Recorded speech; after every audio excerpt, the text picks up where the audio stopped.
Morning student. Now in previous class हम लोगों ने क्लासिफिकेशन ऑफ मैटर पढ़ा था। ठीक है, उसको हमने डिस्टिंक्टली पूरी तरह से और डिटेल में हमने उसको क्लासिफिकेशन पढ़ा है। अब ऐसा है बेटा, जो चीज आप पढ़ चुके हैं, ठीक है, उसका कुछ एप्लीकेशन भी तो आपको आना चाहिए। उस एप्लीकेशन के व्यू से, ठीक है, मैं एक प्रॉब्लम आपको पढ़ा के दे रहा हूँ। ठीक, दो प्रॉब्लम मैं लूंगा, एक तो पहला लूंगा मैं ऑब्जेक्टिव और दूसरा लूंगा मैं सब्जेक्टिव। तो पहला प्रॉब्लम किस प्रकार का है, और एक चीज और बोलना चाहूंगा मैं यहाँ पे, क्या कि हम हमारे इस सफर का जो हमने शुरू किया है अभी 11th स्टैंडर्ड का पहला एमसीक्यू ले रहा हूँ। और मैं एमसीक्यू अगर ले रहा हूँ तो उसको कैसे सॉल्व करते हैं, कैसे उसको हमने सोच हमारी रखना है उस क्वेश्चन के लिए, ये मैं आपको बता के दूंगा। थोड़ा सा मुझे आप देखिए कि आप ऑब्जेक्टिव कैसे सॉल्व करते हैं मैं नहीं जानता, और मेरा व्यू क्या है, मेरा फोकस कैसा होता है। अगर मेरे सामने कोई ऑब्जेक्टिव आता है तो मैं किस प्रकार से उसको करूंगा, तो ध्यान दीजिए। प्रॉब्लम इस प्रकार का है कि विच ऑफ द फॉलोइंग, ठीक है, क्या कहा मैंने, which of the following is not a mixture, आपको पहचानना है। ठीक है, ये हमने जो पढ़ा है इसी बेसिस पे हम आपको समझा के दे रहे हैं, या उसी बेसिस पे हम क्वेश्चन दे रहे हैं। ठीक है, क्या बोला है कि जो भी ऑप्शन आपको दिए है उनमें से कौन सा मिक्सचर नहीं है। ठीक है, मैक्सिमम बच्चे पढ़ने में गलती करते हैं, इज अ मिक्सचर पढ़ लेते हैं पर नॉट पे ध्यान नहीं देते। और अगर जो नॉट पे ध्यान नहीं देगा तो क्वेश्चन का मतलब ही पूरा चेंज हो जाएगा। ठीक है, आपको ऑप्शंस में क्या दिए हैं बेटा, आपके ऑप्शन में दिए हैं मिल्क दिया हुआ है। ठीक है, ऑप्शन बी आपको दिया हुआ है पेट्रोल। ऑप्शन सी आपको दिया हुआ है यहाँ पे। ठीक है, अगर हम बात करेंगे तो ऑप्शन सी आपको दिया हुआ है स्टीम। ठीक है, और ऑप्शन डी आपको दिया हुआ है एयर। अब क्लियर करते हैं, यहाँ पे हमको चार ऑप्शन दिए और बोला गया कौन सा मिक्सचर नहीं है। तो अब सॉल्यूशन जब भी हम लिखते हैं, विचार करना जब हम शुरू करते हैं, हमारे पास उतना समय तो होता नहीं, 1 मिनट का समय होता है इस ऑब्जेक्टिव को सॉल्व करने के लिए। ठीक है, और ये टोटल नॉलेज बेस्ड क्वेश्चन है। ठीक है, थियोरेटिकल क्वेश्चन है, कोई मैथमेटिक्स में इन्वॉल्व नहीं है, आप समझ सकते हैं। ठीक है, पहला ऑप्शन हमको दिया है मिल्क। अगर मैं मिल्क की बात करूं, ठीक है, तो हमने क्लासिफिकेशन में ये चीज पढ़ चुकी है कि मिल्क क्या है। मिल्क है कोलाइड। ठीक है, और कोलाइड आता किसमें बेटा, एक्चुअली कोलाइड आता है हेटेरोजीनियस मिक्सचर्स में। मतलब एक बात तो क्लियर होगी, हमको बोला है कि कौन इनमें से मिक्सचर नहीं है, परंतु ये है क्या, मिक्सचर। अच्छा, ये मिक्सचर क्यों है, ये बना किससे है बेटा, वाटर है इसमें, ठीक है, लैक्टोज है, शुगर है, ठीक है, और भी प्रोटीन है, कार्बोहाइड्रेट, विटामिन है, सभी प्रकार की चीजों का, सभी न्यूट्रिशन का इसमें अवेलेबिलिटी होता है मिल्क के अंदर। तो हम इसको क्या बोल सकते हैं, heterogeneous mixture can be separated. आप मक्खन अलग करते हैं ना, आप दूध को थोड़ा सा मठिए, आप देखते हैं थोड़ा सा जो ग्रेवी, सॉरी करेक्शन, जो हम बोलेंगे मक्खन जो है या मलाई जो है ऊपर आती है बेटा, आप याद रखिए।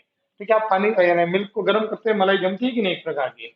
तो एक प्रकार का कोलाइड है बेटा। कोलाइड ऐसे होते हैं जिनका साइज ऑफ पार्टिकल 10⁻⁹ से लेकर 10⁻⁷ या -6 के बीच में इनके पार्टिकल्स की रेंज होती है।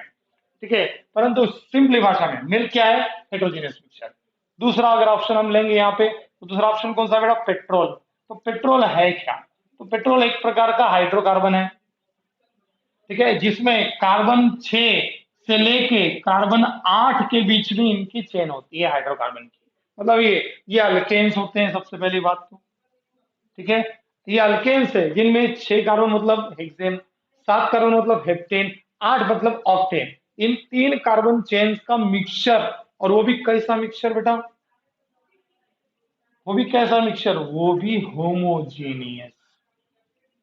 समझ में आया बेटा मैंने क्या कहा, वो भी कैसा, homogeneous mixture of hydrocarbon chain. ठीक है, 6 से 8। अब आप बोलेंगे सर हम तो जानते क्रूड ऑयल हमने सुना है, तो क्रूड ऑयल में सभी भी कंपोनेंट्स होते हैं हाइड्रोकार्बन के। ठीक है, पेट्रोल भी होता है, केरोसिन भी होता है, डीजल होता है बेटा, फ्लूइड्स भी होते हैं, हम बोलेंगे इसको क्या बोलते हैं, इसको अपना लिब्रिकेंट्स।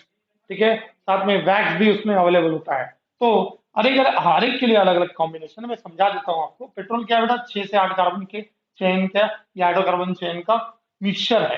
ठीक है, अगर हम बात करेंगे इसी में पेट्रोल के साथ में और कौन से कंपोनेंट मैंने बताया, जिसकी C8 से लेके C12।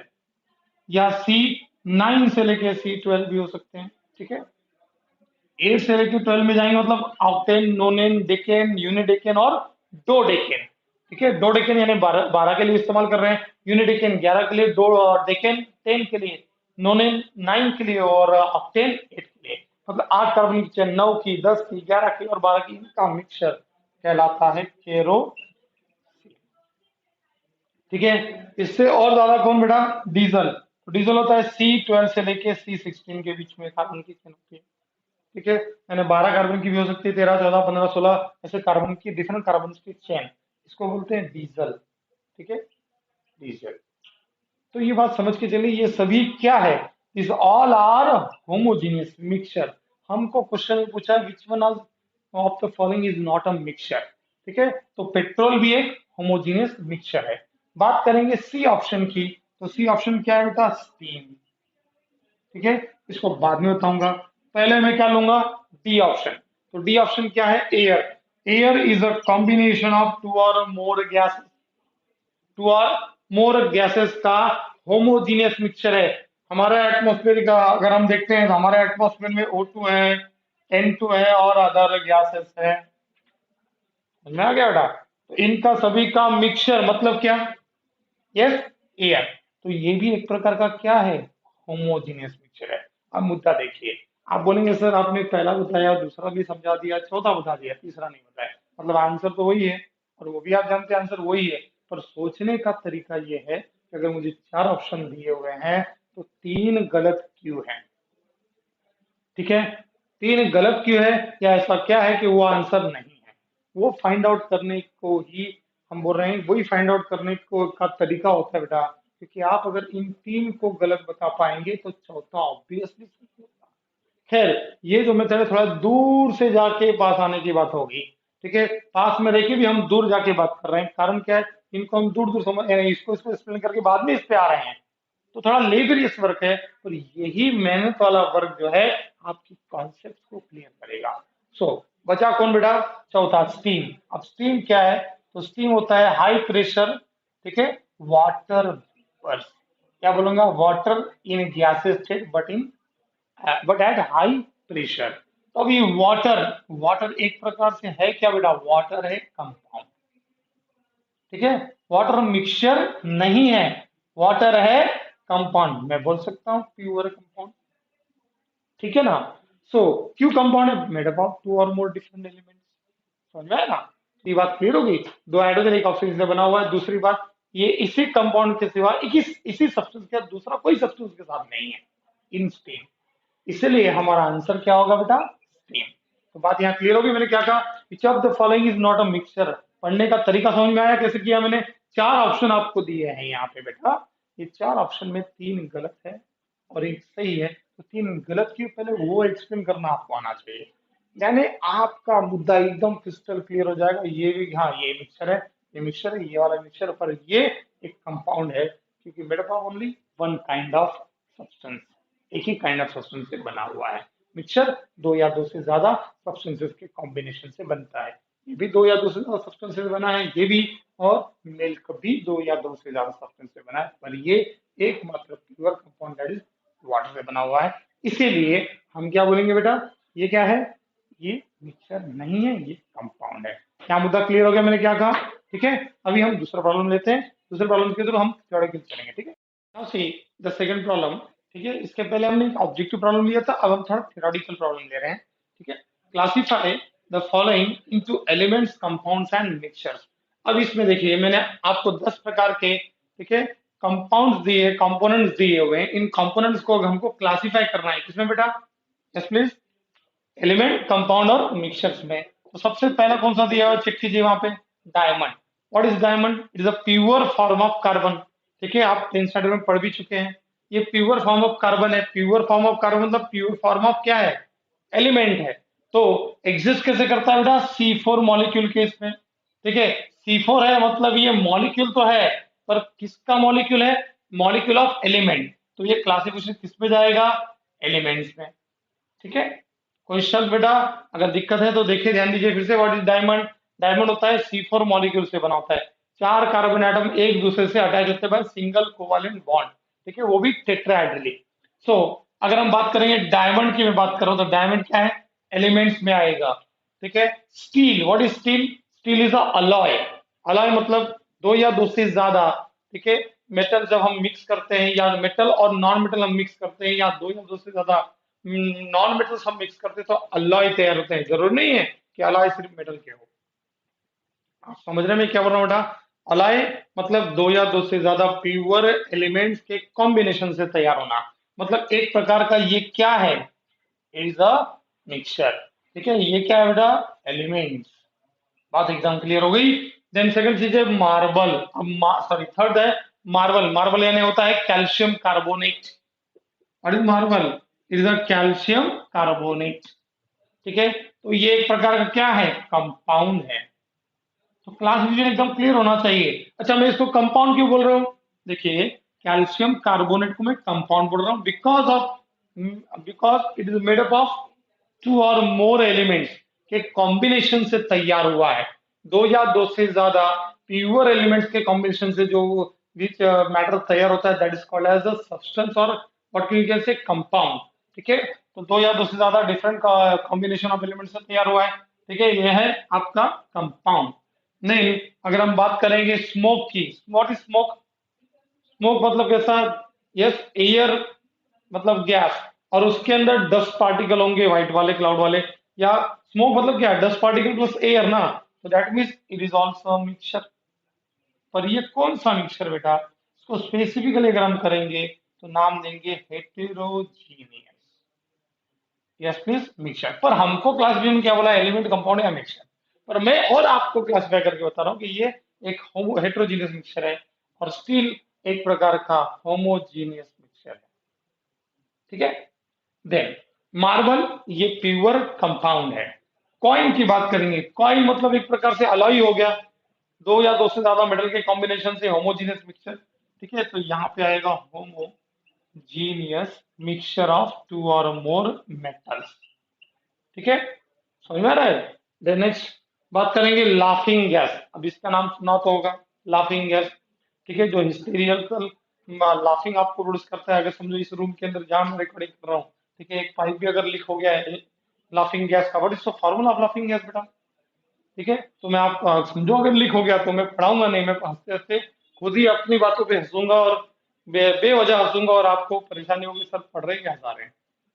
ठीक है, तो ये हिस्ट्री मतलब आपको मेंटली, जब ये गैस अगर आप इनहेल करते हैं तो आपको सेंस नहीं होता, किसी भी छोटी सी चीज को देख के भी आप हंसेंगे। ठीक है, आप अपनी हंसी रोक ही नहीं सकते हैं। ठीक है, अच्छा, फार्मूला क्या है बेटा लाफिंग गैस का? फार्मूला है N2O। ठीक है, दो नाइट्रोजन और एक ऑक्सीजन के कॉम्बिनेशन से बना हुआ है। परंतु ये एक प्रकार का क्या है, कंपाउंड। ठीक है, कंपाउंड भी कौन सा है बेटा? कंपाउंड में क्यों बोल रहा हूँ इसको, क्योंकि जैसे यहाँ पे मैंने आपको बताया था कि ये भी एक कंपाउंड है, अबाउट टू और मोर एलिमेंट्स। लाफिंग गैस का फार्मूला आपको पता नहीं था, इसलिए आप शायद इसको क्लासीफाई ना कर सके। गैस बोलने की वजह से आप हो सकता है इनको होमोजीनियस मिक्सचर बोल दे। परंतु एक चीज क्लियर बोल रहा हूँ, यहाँ पे प्योरली लाफिंग गैस बोला है। लाफिंग गैस मतलब N2O। N2 मतलब combination of, yes, form by combination of two और मोर एलिमेंट्स है ये N2O। मतलब मैं इसको क्या बोलूंगा, कंपाउंड। क्या बोलूंगा बेटा इसको, कंपाउंड। अच्छा, कंपाउंड में भी कौन सा कंपाउंड, तो प्योर कंपाउंड। ठीक है, अब बात करेंगे LPG. What is LPG? Liquefied petroleum gas. तो ये लिक्विफाइड पेट्रोलियम गैस किससे बनी होती है बेटा? ये बनी होती है ब्यूटेन प्लस आइसोब्यूटेन गैस के मिक्सचर से। ठीक है, समझा रहा मैं क्या बोल रहा हूँ बेटा? ब्यूटेन प्लस आइसोब्यूटेन गैस के मिक्सचर से बना हुआ है। तो ये क्लासिफिकेशन में किस में जाएगा, किसमें क्लासिफाई करेंगे हम इसको? ऑब्वियसली हम इसको क्लासिफाई किसमें, प्लीज, मिक्सचर में। अच्छा, मिक्सचर भी कैसा है, हेट्रोजीनियस है कि होमोजीनियस है? दो डिस्टिंक्ट फेजेस आ रही क्या, दोनों गैसेस फॉर्मली एक दूसरे में क्या हो रही है, मिक्स हो रही है। ठीक है, सो एक बात क्लियर होगी, ये भी मिक्सचर है, और ये भी कौन सा मिक्सचर है बेटा, होमोजीनियस मिक्सचर। अभी तीसरा अगर हम बात करेंगे ड्राई आइस, नाम तो सुना होगा। ठीक है, आइस सुना है आपने, पर ड्राई आइस नहीं सुना। क्या कहा मैंने, आइस सुना है पर ड्राई आइस नहीं। तो एक बात क्लियर कर लीजिए, solid carbon dioxide is called as dry ice. ठीक है। मैंने कहा solid carbon dioxide is called as dry ash, तो ये कौन से कैटेगरी में आएगा बताओ, एलिमेंट कंपाउंड के मिक्सचर। Yes please, mixture. क्यों, sorry correction, it is compound not a mixture, because made up of only two और more different kinds of elements. पर दो या दो से ज्यादा सब्सटेंसेस से बना है क्या, नहीं। CO2 गैस थी, उसको पहले लिक्विफाई किया गया, फिर सॉलिडिफाई किया गया। सॉलिडिफाई करने के बाद जो हमको ये सब्सटेंस यानी जो कंटेंट मिला है वो कैसा है, सॉलिड फॉर्म में है। उसका फिजिकल से सॉलिड फॉर्म में है, तो एक ही सब्सटेंस ना, दैट इज कार्बन डाइऑक्साइड, इसलिए वो आएगा कंपाउंड। बात करेंगे डीजल, तो मैं पहले ही समझा चुका हूँ, फिर से एक बार समझाने की कोशिश करता हूँ। हमारे पास जो पेट्रोलियम प्रोडक्ट है, इनका क्लासिफिकेशन कैसा है, तो ध्यान दीजिए इधर। पेट्रोलियम प्रोडक्ट में सबसे पहला प्रोडक्ट हम ले रहे हैं क्या, यस प्लीज, पेट्रोल, जिसमें छह कार्बन से लेके 8 कार्बन की हाइड्रोकार्बन की चेन होती है, अल्केन्स की चेन होती है। ठीक है, बाद में C8 से लेके C12, मतलब ये है केरोसिन। ठीक है, इसमें कार्बन नंबर कितने होंगे, 8 से लेके 12 की चेन हो सकती है। 8 की भी हो सकती है, 9 कार्बन की चेन हो सकती है, 10 की हो सकती है, 11 और 12। ठीक है, अब बात करेंगे यहाँ पे, अगर मैं करूँ डीजल, तो व्हाट इज डीजल, डीजल होता है कार्बन 12 से लेके तो कार्बन 16 के बीच में इनके कार्बन की चेन होती है, हाइड्रोकार्बन की चेन होगी। मतलब उस हाइड्रोकार्बन में कार्बन कितने रहेंगे, मिनिमम 12 और मैक्सिमम 16, इस प्रकार की चेन का मिक्सचर। समझ में आ रहा है, मतलब कैसे कहा मैंने आपको कि यहाँ पे अगर मैं ले रहा हूँ, सिंपली ध्यान दीजिए, हेक्सेन, हेप्टेन और ऑक्टेन, इनका मिक्सचर। ठीक है, यहाँ पे क्या आएगा, केरोसिन, मतलब क्या आएगा बेटा, बात करेंगे केरोसिन में, ऑक्टेन, नोनेन, डेकेन, यूनिडेकेन और डोडेकेन। यूनिडेकेन मतलब 11, डोडेकेन मतलब 12, ऐसे अलग अलग कार्बन चेन का मिक्सचर लिक्विड फॉर्म में। ठीक है, इसको नाम क्या दूंगा बेटा, यस, डीजल। है ये डीजल। डीजल कितने कार्बन से बना है ये, अभी आप खुद देखिए, ये क्या है, अलग अलग हाइड्रोकार्बन चेन का मिक्सचर है, पर मिक्सचर भी कैसा है, तो होमोजीनियस। तो एकदम कैटेगरी वाइज हमने कर दिया है इसको क्लासिफाई। देखिए, ये बन जाएगा, ये कौन सा मिक्सचर बेटा, होमोजीनियस मिक्सचर। अब लास्ट, लेमन शरबत। और लेमन शरबत कैसे बनता है, मैंने आपको क्लासिफिकेशन समझा के दिया, तो होमोजीनियस मिक्सचर के अंदर याद कीजिए। ठीक है, lemon juice, sugar, salt, water. ये लेमन जूस, शुगर, सॉल्ट, ये क्या है, सोलूट्स है। और वाटर क्या है, सॉल्वेंट, क्योंकि ज्यादा प्रमाण में ले रहे हैं। ठीक है, सोल्यूशन बनता है दो चीजों से, सोलूट और सॉल्वेंट से। सॉल्वेंट क्या होता है बेटा, सिंपली एक ही रहेगा, सोलूट दो या दो से ज्यादा भी हो सकते हैं। तो यहाँ पे ये बनाएगा होमोजीनियस मिक्सचर, मैंने आपको समझाया है, थोड़ा याद रखिए। तो ये कौन से कैटेगरी में आ जाएगा, ये आ जाएगा मिक्सचर की कैटेगरी में। ठीक है, और मिक्सचर भी कौन सा, तो होमोजीनियस। तो क्लासिफाई हो गया है ये। हमने जो 2 मार्क का हमको ऐसे क्वेश्चन पूछ लेते हैं, बोर्ड बोर्ड में आ सकता है। ठीक है, लेट इट बी। पर ये क्लियर हो गया, पहला क्वेश्चन MCQ था, ये थ्योरेटिकल था, पर मैंने हर एक चीज को उसी प्रकार से समझा के दिया जैसे जरूरत पड़ती है, या हम कैसे सोचते हैं, आपकी क्या सोच होनी चाहिए अगर आपके सामने ये क्वेश्चन आ जाए। तो मैंने जो क्लासिफिकेशन आपको पढ़ाया गया, उसके बेस पे ये 2 क्वेश्चन मैंने लिए हैं। ठीक है, मैं ये नहीं बोलूंगा कि ये एंट्रेंस में आएंगे या ऐसा, ये आपका पहले बेस क्लियर कीजिए बेटा। आपको कौन से क्वेश्चन एंट्रेंस में आएंगे, क्या नहीं आएंगे, वो हम तो आपको स्टेप बाय स्टेप बताते जाएंगे। पहले बात को समझिए कि हम आपको क्या दे रहे हैं, हमने जो पढ़ाया है वो अप्लाई होना करना आपको आ रहा है या नहीं आ रहा है, ये सीखना बहुत बड़ी बात है, बहुत जरूरी बात है। ठीक है, नेक्स्ट कुछ टॉपिक से मैं ले रहा हूं यहाँ पे। अब इसके आगे का टॉपिक है, हम देख रहे हैं कि एटम यानी क्या, और यस, एलिमेंट्स यानी क्या। ठीक है, एटम्स यानी क्या है, मॉलिक्यूल्स यानी क्या है, एलिमेंट्स क्या है, ये तो हम समझा चुके हैं आपको। ठीक है, क्लासिफिकेशन देखेंगे, तो क्लासिफिकेशन किस प्रकार का है देखिए। नाउ, हमने क्लासिफिकेशन क्लियर किया, पर कुछ छोटी छोटी चीजें आपको समझ में आनी चाहिए। सबसे पहली बात तो आपको समझना है व्हाट इज एटम। अभी अगर मैं एटम की बात करूं यहाँ पे, सिंपली क्या है atom, it is the smallest particle of an element. क्या कहा मैंने, smallest particle of an element which may or may not B, क्या कहा मैंने, विच may or may not be capable of existing independently. ये शब्दों को थोड़ा समझिएगा, इंग्लिश में जो शब्द मैं या स्टेटमेंट में बता रहा हूँ उसको मैं समझा के आपको दूंगा, पर आप खुद समझने की कोशिश कीजिए। एलिमेंट क्या है बेटा, it is a smallest particle of element. ठीक है, समझा ना मैं क्या बोल रहा हूँ। ठीक है, विच इज और विच में और मे नॉट बी, ठीक है, केपेबल ऑफ एग्जिस्टिंग और केपेबल ऑफ इंडिपेंडेंट एग्जिस्टेंस, ठीक है ना। अब मैं लाइन को समझाने की कोशिश कर रहा हूँ। What is it? It is the smallest particle of an element. ये एलिमेंट का छोटा पार्टिकल, मतलब कैसा, मैंने यहाँ पे सोडियम एज अ एक एग्जांपल ले रहा हूँ। सोडियम एक एलिमेंट है, उसका टुकड़ा मैंने लिया है। अब समझिए मैं इसको ब्रेक कर रहा हूँ। ब्रेक करने के बाद मुझे क्या मिलेंगे? यस प्लीज, सोडियम के एटम्स, बराबर है कि नहीं? ठीक है, और कुछ दूसरा मिलने वाला है क्या? नहीं। अब देखिए यहाँ पे मैंने एक लाइन दी है कि विच में और मे नॉट बी। मे बोले तो हो भी सकता है, मे नॉट बी बोले तो नहीं भी हो सकता है। पर सोडियम यहाँ पे इंडिविजुअली एग्जिस्ट करने की ताकत रखता है। पर वही अगर मैं बात करूंगा ऑक्सीजन, ठीक है, ऑक्सीजन गैस है, अगर मैंने सेपरेट किया तो मुझे क्या मिलेंगे? ऑक्सीजन गैस के मॉलिक्यूल्स। क्या मिलेंगे बेटा? ऑक्सीजन गैस के मॉलिक्यूल्स। मतलब कैसा? ये एलिमेंट तो है, परंतु इसके एटम के फॉर्म में के नहीं, ये एलिमेंटल फॉर्म में है। और एलिमेंटल फॉर्म कौन सा है उसका? मॉलिक्यूल। मतलब सिंपल भाषा में these are molecules of element. ठीक है, तो समझाऊंगा मैं, पर पहले ध्यान दीजिए। मैंने कहा ऑक्सीजन इंडिविजुअली एग्जिस्ट कर रहा क्या बेटा? इंडिपेंडेंटली एग्जिस्ट कर रहा है क्या? नहीं। क्यों?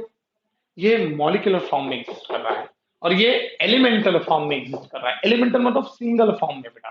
ठीक है, अगर मैं डिस्ट्रीब्यूट कर रहा हूं तो मुझे क्या मिल रहा है? सोडियम के एटम, सोडियम के एटम। अगर मैं इसको ब्रेक करने की कोशिश करूंगा तो मुझे, यस, ऑक्सीजन मॉलिक्यूल्स को मैं अलग करूंगा तो मुझे कुछ ऑक्सीजन का एलिमेंट नहीं मिलेगा, सिंगल ऑक्सीजन नहीं मिलेगा। क्लियर कर रहा हूं। ब्रेक तो हम कर सकते हैं ओ और ओ को। समझ में आ रहा है मैं क्या बोल रहा हूँ? ऑक्सीजन ऑक्सीजन को हम ब्रेक करके एलिमेंट फॉर्म में ला सकते हैं, पर वो ऐसा, इसको बोलते हैं सिंगल ऑक्सीजन एटम। तो का नाम क्या है? नेसेंट। क्या कहा मैंने? Nascent oxygen. पर ये नेसेंट ऑक्सीजन कैसा है बेटा? ये नेसेंट ऑक्सीजन अनस्टेबल है। ये नेचर में ज्यादा देर क्या, फ्रैक्शन ऑफ सेकंड भी एग्जिस्ट नहीं करेगा। हाँ, ये हमेशा के लिए एग्जिस्ट कर सकता है। ओके, तो फर्क ये है बेटा कि atom it is the smallest particle of an element which may or may not be capable of independent existence या इंडिपेंडेंटली एग्जिस्टेंस। मतलब ये कि एक सिंगल फॉर्म में एग्जिस्ट कर भी सकते हैं, नहीं तो नहीं भी कर सकते हैं। एक बात क्लियर करते हैं, सोडियम मेटल का टुकड़ा लिया मैंने, कॉपर मेटल का टुकड़ा लूंगा, ब्रेक करूंगा, इतना ब्रेक करूंगा कि मुझे एक एक इंडिविजुअल आइटम मिल जाए। पर यहाँ मुझे, अगर मैं ऑक्सीजन मॉलिक्यूल बहुत सारे लेता हूँ और मैं उनको ब्रेक करना शुरू करता हूँ, अलग अलग करता हूँ ऑक्सीजन मॉलिक्यूल को सबको, तो मुझे एस ओ एटम नहीं मिलेगा, मुझे O2 के मॉलिक्यूल्स मिलेंगे। ये याद रखिए, फ्रीली एग्जिस्ट नहीं करेंगे ओ के फॉर्म में, ये फ्रीली एग्जिस्ट करेंगे O2 के फॉर्म में। ठीक है, यहाँ पे ये फ्रीली एग्जिस्ट कर सकते हैं सोडियम सोडियम के फॉर्म में, सोडियम एटम्स के फॉर्म में। तो थोड़ा सा डिफिकल्टी यहाँ पे ये लाइन की वजह से आ रही है। बाकी तो समझ में आ गया होगा। एलिमेंट, एटम क्या होता है? एलिमेंट का छोटा पार्टिकल। दिक्कत कहाँ पे आ रही है? यहाँ पे। यह यहाँ क्या दिक्कत है? मे और मे नॉट भी हो भी सकता है, नहीं तो नहीं भी, और डिपेंड करेगा वो पर्टिकुलर एलिमेंट कौन सा है। ठीक है, इसी बेसिस पे मैं आपको समझा के दूंगा what is mean by molecules. ठीक है, तो मॉलिक्यूल्स क्या होते हैं? मॉलिक्यूल बनते हैं दो या दो के से ज्यादा एलिमेंट के कॉम्बिनेशन से। ठीक है, परंतु उसमें भी मैंने कहा एक ही प्रकार के एलिमेंट्स रहेंगे। और इसको डिफाइन करने का तरीका क्या है? तो मॉलिक्यूल्स डिफाइन कैसे करते हैं? इट इज अ स्मॉलेस्ट, क्या कहा मैंने? It is a smallest particle. अच्छा, एक मिनट, यहाँ कैसा हो गया? अभी ये स्मॉलेस्ट पार्टिकल ऑफ एलिमेंट है, या फिर मैं बोलूंगा smallest form of, same definition में कोई फर्क नहीं दिखी, smallest particle of, yes please, element. उसमें इसके डेफिनेशन में और इसके डेफिनेशन में आपको कोई भी फर्क दिखाई नहीं देगा, मैंने कहा। ठीक है, यहाँ पे वो सिंगली एग्जिस्ट कर भी सकते, नहीं भी, पर ये कैसे एग्जिस्ट करेंगे? दे विच एग्जिस्ट, मैंने कहा which exist in two sorry, which exist, yes please, which can exist freely as a molecules, which can exist freely as molecules of that, yes please, elements. अब देखिए डेफिनेशन में कोई फर्क नहीं है एटम और इसमें, बस वो मे or may not be exist independently है, पर ये इंडिपेंडेंटली एग्जिस्ट करेंगे। एग्जांपल ले लेते हैं, एग्जांपल समझ में आएगा। जैसे कि molecules of element, carbon, oxygen, nitrogen, sulphur, तो इनके मॉलिक्यूल्स कौन से होंगे? कार्बन एग्जिस्ट करता है C4 के फॉर्म में, सिंगल कार्बन एग्जिस्ट नहीं करता, अलग अलग अलोट्रॉप्स होते हैं बेटा। अलोट्रॉप्स मतलब एक ही एलिमेंट के दो या दो से ज्यादा फॉर्म्स जिसमें वो एग्जिस्ट करते हैं, ठीक है। अब जैसे कि कार्बन है, कार्बन के तीन अलोट्रॉप्स है, ठीक है, मैंने कहा डायमंड है, ग्राफाइट है, ठीक है, फ्लोरिसिन है। तो हम जानते हैं इनके अलोट्रॉप, परंतु ये एग्जिस्ट कौन से करेंगे? C4 के, मेनली डायमंड या कोल के फॉर्म में, मतलब ये C4 के फॉर्म में, ठीक है। ऑक्सीजन एग्जिस्ट करता है O2 के फॉर्म में फ्रीली, परंतु ये क्या है? मॉलिक्यूल है, it is not an atom, it is a molecule because it is formed by combination of two atoms. Molecule बनता है कॉम्बिनेशन ऑफ टू एटम्स से, और कंपाउंड बनता है दो या दो से ज्यादा डिफरेंट एटम के कॉम्बिनेशन से बनता है कंपाउंड। मैं इसको मॉलिक्यूल बोल सकता हूं, पर मॉलिक्यूल ऑफ कंपाउंड मुझे इसको बोलना पड़ेगा H2O को, क्योंकि ये बना है दो डिफरेंट एटम्स के ऑफ एलिमेंट के कॉम्बिनेशन से। शब्दों को समझो, शब्दों को, क्या बोला मैंने? ये बना है, yes please, atoms of element के कॉम्बिनेशन से, दो डिफरेंट एटम्स ऑफ एलिमेंट से, और ये बना है, yes, atoms of element of that same element. ऐसा भी बोल सकते हैं, थोड़ा सा डिफिकल्टी आपको जा रही है, पर देखिए मॉलिक्यूल्स ऑफ एलिमेंट कैसे? कार्बन है, ऑक्सीजन है, नाइट्रोजन, सल्फर। अच्छा, ज्यादा एक्साइट होकर नहीं पढ़ाते, नॉर्मली चलते हैं क्या, कि मॉलिक्यूल्स ऑफ एलिमेंट, इसका, इस एलिमेंट का मॉलिक्यूल कैसे एग्जिस्ट करेगा? तो C4 फॉर्म में। ऑक्सीजन का कैसे एग्जिस्ट करेगा? तो O2 फॉर्म में भी कर सकता है, या O3, ये दो अलोट्रॉप्स है ऑक्सीजन के, ठीक है। नाइट्रोजन N2 फॉर्म में, सल्फर S8 के फॉर्म में, ठीक है। क्लोरीन की बात करेंगे Cl2 के फॉर्म में। तो ये सभी के सभी क्या है? These are elements of molecules. तो इस चीज को क्लियर करते हुए आगे बढ़ते हैं। पहले तो what is atom? Atom is the smallest particle of an element which may or may not be able or capable to exist in a free form, और इस इंडिपेंडेंट एग्जिस्टेंस का अलाउड हो भी सकता है, नहीं तो नहीं हो सकता है। मेटल्स की बात करेंगे तो अलाउड है, पर अगर नॉन मेटल्स आ गए तो अलाउड नहीं होंगे, क्योंकि नॉन मेटल के मॉलिक्यूल्स होते हैं उस एलिमेंट के। सो यहाँ पे मैंने कहा smallest particle of element which exist, can or which exist freely as molecules of that element, ठीक है। तो ये पॉइंट क्लियर हो गया, मुद्दा क्लियर हो गया। अब इसी बेसिस के ऊपर से जो कंफ्यूजन क्रिएट हो रहा है आपको, ठीक है, वो कंफ्यूजन देखे मुझे समझता है कि आपको क्या चीज समझ रही है और क्या नहीं, क्योंकि हम पढ़ाते हैं तो हमको समझ में आता है कि हमने क्या पढ़ाया और क्या नहीं, जिससे आपकी डिफिकल्टीज खत्म हो, ठीक है। तो मैं एक काम करता हूँ, इसको दो कैटेगरी में समझा ही देता हूँ कि मॉलिक्यूल्स की दो कैटेगरी होती है। Molecules are classified into two categories. Two categories. अब ये दो कैटेगरीज कौन सी है? पहला है मॉलिक्यूल्स ऑफ एलिमेंट, ये मैंने पहले भी कहा था कि मैं समझा के दूंगा, ठीक है। और दूसरी कैटेगरी आएगी, yes please, molecules of compound, ठीक है। चलो ध्यान दो इधर, मॉलिक्यूल्स ऑफ एलिमेंट यानी क्या? सिंपली दो, these are made up of only one kind of item. मतलब कैसा? मॉलिक्यूल्स ऑफ एलिमेंट क्या है? These are made up of only, yes please, only one kind, one kind of atoms of element.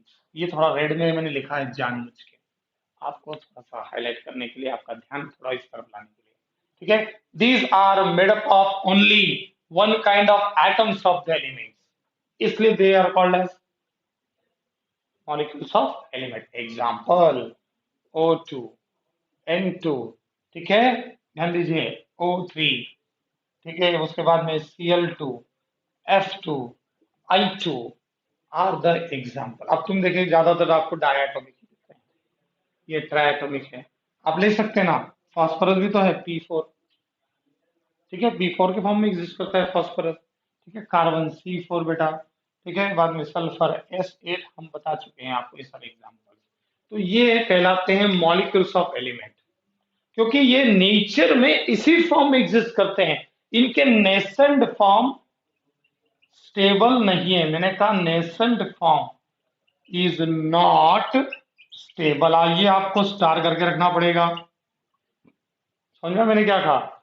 इनके nascent form, nascent मतलब single form, ये stable नहीं है, मतलब ओ एग्जिस्ट इंडिविजुअली एग्जिस्ट नहीं करेगा, O3 एग्जिस्ट करेगा, Cl इंडिविजुअली एग्जिस्ट नहीं करेगा, Cl2 एग्जिस्ट करेगा, फ्लोरीन इंडिविजुअली एग्जिस्ट नहीं करेगा, F2 एग्जिस्ट करेगा, I2 एग्जिस्ट करेगा, परंतु I सिंगल I कभी एग्जिस्ट नहीं करेगा। इसका कारण क्या है, जैसे कि मैंने कहा ऑक्सीजन, ठीक है, तो ऑक्सीजन का अगर मैं डॉट स्ट्रक्चर लिखूं तो उसकी दो वैलेंसी खाली पड़ी है यहाँ पे, क्योंकि इसका आउटर मोस्ट शेल में 2,6 के आंसर है, इसका इलेक्ट्रॉनिक कॉन्स्टेंट 2,6 है, तो 2,6 मतलब आउटर मोस्ट शेल में 6 इलेक्ट्रॉन है।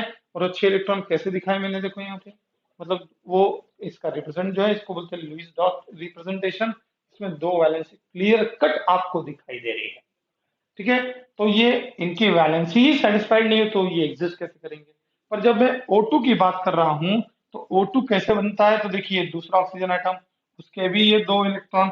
अब यहाँ पे होता ये है कि इस कार्बन के दो इलेक्ट्रॉन, मैं इनको ब्लैक से दिखा रहा हूँ, उनको रेड से दिखाऊंगा दूसरे ऑक्सीजन के आइटम को, और इनके दो, चलो क्रॉस क्रॉस से भी दिखा देते हैं, मतलब डिस्टिंग्विश हो गया। तो अगर जब हम ऑक्टेट इसका देख रहे हैं, तो देखो 8 इलेक्ट्रॉन इसके आउटर मोस्ट शेल में आ गए by mutual sharing of 2 electrons, और इसके 8 इलेक्ट्रॉन आ गए म्यूचुअल शेयरिंग ऑफ इलेक्ट्रॉन। अगर ऑक्सीजन ए इसको लू, बी इसको लू, तो ए और बी ऑक्सीजन जो है सेम ही, पर यहाँ पे हमने इनके इलेक्ट्रॉन्स को डिफरेंट प्रकार से दिखा के आपको समझाने की कोशिश की कि ये मॉलिक्यूलर फॉर्म कैसे है, ये सिंगली कभी एग्जिस्ट नहीं करेंगे, बट इनकी वैलेंस से सेटिस्फाइड नहीं है इसीलिए, ठीक है। परंतु ये मॉलिक्यूलर फॉर्म में एग्जिस्ट करते हैं, पर ये कहलाते हैं एलिमेंट। अब जैसे मैंने कहा, ठीक है, राइट डाउन, ठीक है, फॉर्मूला ऑफ हाइड्रोजन, तो आप कभी भी H नहीं लिखेंगे, ठीक है, आप लिखेंगे H2। मैंने कहा write the symbol of hydrogen, then you will write H। समझे मैं क्या बोला, मैंने कहा write down formula of hydrogen, तो you will write always, you will write always yes H2। कारण क्या है बेटा, कि नेचर में ये इसी फॉर्म में एग्जिस्ट करते हैं। मैंने कहा ऑक्सीजन लिखो तो आप O2 लिखोगे, सिंगल नेसेंट ऑक्सीजन कभी नहीं लिखोगे आप, तो रीजन थोड़ा ध्यान रखिएगा बेटा, ठीक है। So these are called as molecules of element because they contain only one kind of element. अगर मैं बात करूं सेकंड, कौन सा बेटा, मॉलिक्यूल्स ऑफ कंपाउंड की, तो इसकी डेफिनेशन आप खुद बनाइए, क्या बनाइए बताइए, क्या बनाइए बताइए बेटा। ठीक है, जो जो मैं बोर्ड पे लिखता हूँ बेटा आपके नोटबुक में आना चाहिए, क्योंकि आपको इसको बार बार बाद में पढ़ना ही है, ठीक है। वो बात सही है कि आपको यहाँ पे आप इस वीडियो को बार बार देख सकते हैं, परंतु मैं बाद में लिख लूंगा, पहले देख लेता हूँ, ऐसा नहीं। आप पढ़ते पढ़ते लिखिए, आप अगर वीडियो देख रहे हैं तो उसको उतारते जाइए, जिससे आपके नोट्स जल्दी बन जाएंगे, आपको अलग से समय नहीं देना पड़ेगा। जो बात का समय होगा वो आपको दूसरे काम में काम आ जाएगा। हमको समय बचाना है, यहाँ समय की बहुत कीमत है, क्योंकि टाइम, हर एक एग्जाम का एक टाइम इंटरवल होता है, उस टाइम इंटरवल में अपने आप को एडेप्टेशन में उसमें लाना है हमको, हमको टाइम के साथ चलना है, समय के साथ चलना बहुत जरूरी है। ध्यान दीजिए, मैंने कहा सेकंड क्लासिफिकेशन है मॉलिक्यूल्स का, वो है molecules of, yes please, compound, ठीक है, इसको समझाता हूँ, ध्यान दीजिए, ठीक है। What are this, these are made up of two और मोर, मैं डायरेक्ट लिखूंगा these are made up of, वो तो आप लिख सकते हैं, ठीक है, these are made up of small particles of element, और वर्किंग कैसे, these are made up of only, not only, these are made up of two और मोर, ठीक है, kinds of, different kinds of, atoms of, देखो एकदम clear लिखा हूं, atoms of different, yes please, elements, ठीक है। मैंने कहा these are made up of, ठीक है, टू और more kinds of atoms of different element. यहाँ पे क्लियर हो गया मैंने क्या कहा, मतलब ये बने किससे हैं, दो या दो से ज्यादा, more kind of atoms of different element. So example लेते हैं, कार्बन डाइऑक्साइड दो एलिमेंट से बना है, कार्बन और ऑक्सीजन। तो मैं इसको बोलूंगा क्या, इसको बोलूंगा मॉलिक्यूल ऑफ कंपाउंड, क्योंकि ये कंपाउंड है एक प्रकार से, और ये बना किससे है? दो या दो से different kinds of atoms of elements है। ठीक है, तो इसको मैं मॉलिक्यूल तो बोलूंगा पर मॉलिक्यूल ऑफ कंपाउंड बोलूंगा। इसके पहले जो मैंने O2 लिया था उसको क्या बोल रहा था? Molecules of element. तो दो प्रकार से क्लासिफिकेशन हमारे इसमें है। ठीक है, अगर हम बात करेंगे H2CO3 कार्बोनिक एसिड, ठीक है, कार्बोनिक एसिड क्या है बेटा? H2CO3 है। H2SO4 हमारे पास में है। All these are compound.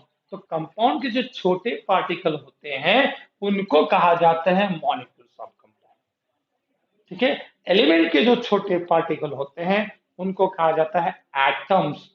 ठीक है, और अगर मैंने कहा मॉलिक्यूल्स ऑफ एलिमेंट मतलब दो या दो से सिमिलर एटम से बने हुए, मॉलिक्यूल्स ऑफ कंपाउंड मतलब दो या दो से ज्यादा, यस प्लीज, क्या बोला मैंने? दो या दो से ज्यादा डिफरेंट एलिमेंट्स के कॉम्बिनेशन से है। यहाँ पे थोड़ा ध्यान देंगे। ठीक है, यहाँ देखिए तीन एलिमेंट से बना है, तो एकदम मुद्दा क्लियर हो जाना चाहिए अभी बेटा। ठीक है, हमने आपको बताया एटम यानी क्या, हमने आपको क्या बताया बेटा? मॉलिक्यूल यानी क्या। एटम बना होता है, एटम क्या है बेटा? एलिमेंट का सबसे छोटा पार्ट। वो फ्रीली एग्जिस्ट भी कर सकता है, नहीं तो कंबाइनली भी एग्जिस्ट करेगा। फ्रीली एग्जिस्ट करेगा मतलब सिंगल सिंगल है, सोडियम एटम का, सिल्वर एटम, गोल्ड एटम, हम बोल रहे हैं AU, AG या Na, तो कॉपर भी हो गया, जिंक हो गया, ये सिंगली एग्जिस्ट कर रहे हैं। परंतु अगर मैं बात करूंगा ऑक्सीजन की, नॉन मेटल्स की, जैसे कि O2 है, P4 है, ठीक है, C4 है, ये कैसे एग्जिस्ट कर रहे हैं? कंबाइंड फॉर्म में। इसमें सिंगल एग्जिस्टेंस इनका हो भी सकता है, नहीं तो नहीं हो सकता है। ठीक है, ये सिंगली भी एग्जिस्ट करेंगे, कंबाइंड फॉर्म में। दूसरा क्या बताया मैंने आपको? मॉलिक्यूल। मॉलिक्यूल बनते हैं एक ही काइंड के एलिमेंट्स के या एक ही काइंड के एटम्स ऑफ एलिमेंट के कॉम्बिनेशन से। ठीक है, परंतु बात करेंगे मॉलिक्यूल दो प्रकार के होते हैं बेटा। कैसे कैसे? तो मॉलिक्यूल ऑफ एलिमेंट और मॉलिक्यूल ऑफ कंपाउंड हमने समझाया। Molecule of element combination of same element के कॉम्बिनेशन से बने हैं। ठीक है, वो कंबाइंडली एग्जिस्ट कर रहे हैं, सिंगल फॉर्म में एग्जिस्ट नहीं कर रहे हैं, इसीलिए मैं इनको मॉलिक्यूल्स ऑफ एलिमेंट बोल रहा हूँ, क्योंकि उनमें एक ही काइंड के एटम्स है। मॉलिक्यूल्स ऑफ कंपाउंड बने होते हैं दो या दो से ज्यादा काइंड्स ऑफ एटम के एलिमेंट से। जैसे यहाँ पे CO2 है, H2CO3 है, H2SO4 है, ये बने हैं तीन एलिमेंट के कॉम्बिनेशन, हाइड्रोजन, सल्फर और ऑक्सीजन। तो ये मुद्दा पूरा क्लियर हो गया। जहां तक मुझे लग रहा है मैंने ये पॉइंट पूरा क्लियर किया है। अब ये आप तक पहुंचता है, आपके ऊपर है कि आपको कितना समझा। नहीं समझा तो मैं एक बार फिर इसको आपको रिपीट करके देने ही वाला हूं क्लासरूम के अंदर। ठीक है, इसके बाद मिलते हैं नेक्स्ट क्लास में। ठीक है, थैंक यू।